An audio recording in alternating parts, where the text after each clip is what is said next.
আমাদের দেশের যে রকেটটা করে গিয়েছিল এটার নাম আছে অ্যাপোলো 11।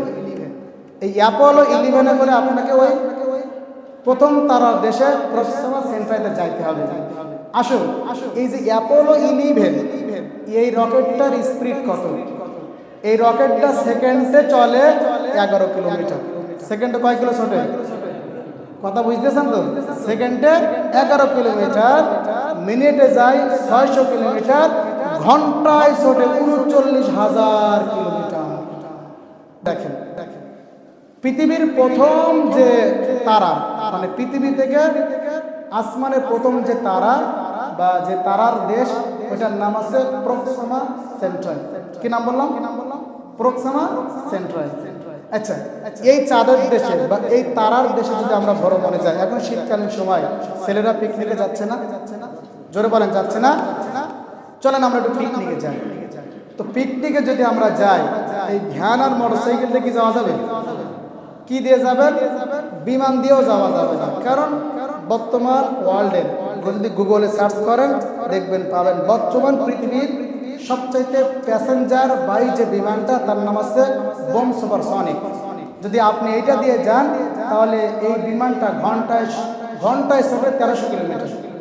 ঘন্টায় কত? 1300 কিলোমিটার। এটাতে আপনি যাইতে পারবেন না, আপনাকে যেতে হবে রকেট দিয়ে। কি দিয়ে? ভালো করে মনে রেখো, কি দিয়ে যেতে হবে? রকেট দিয়ে। তো কোন রকেট? যেটা দিয়ে নীল আর্মস্ট্রং চাঁদের দেশে গিয়েছিল। নীল আর্মস্ট্রং গিয়েছিল না? এই চাঁদের দেশে যে রকেটটা করে গিয়েছিল এটার নাম আছে অ্যাপোলো 11। এই অ্যাপোলো 11 করে আপনাকে ওই প্রথম তারার দেশে প্রক্সিমা সেন্ট্রাইতে যাইতে হবে। আসুন, এই যে অ্যাপোলো 11 এই রকেটটার স্পিড কত? এই রকেটটা সেকেন্ডে চলে 11 কিলোমিটার। সেকেন্ডে কয় কিলো ছোটে? কথা বুঝতেছেন তো? সেকেন্ডে 11 কিলোমিটার, মিনিটে যায় 600 কিলোমিটার, ঘন্টায় ছোটে 39,000 কিলোমিটার। ঘন্টায় কত?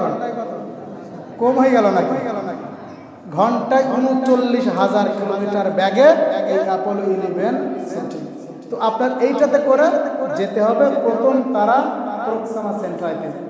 তো আমরা যদি বিজ্ঞানের কাছে জিজ্ঞাসা করি, এত দ্রুত যানবাহন দিয়ে যদি আমরা প্রথম তারার দেশে যাইতে চাই প্রক্সিমা সেন্ট্রাইতে, আমাদের সময় লাগবে কত?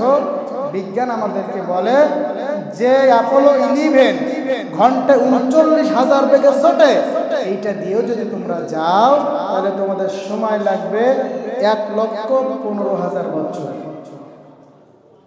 সুবহানাল্লাহ। 1,15,000 বছর। আচ্ছা, বাঁচবেন তো নাকি? বাঁচবেন? তার মানে 6,000 জেনারেশন মরি শেষ, তখন আমাদের লাভার সময় হবে। আবার আসবেন 1,15,000 বছর, 6,000 জেনারেশন মরি শেষ। আপনি যদি এসে তখন পরিচয় দেন এই জমি আমার, আমি ভ্রমণে গেলাম। বোঝেন নাই? আমার জায়গা, আমার জমি, আমি ভ্রমণে গেলাম, ভ্রমণে ঘুরে আসলাম।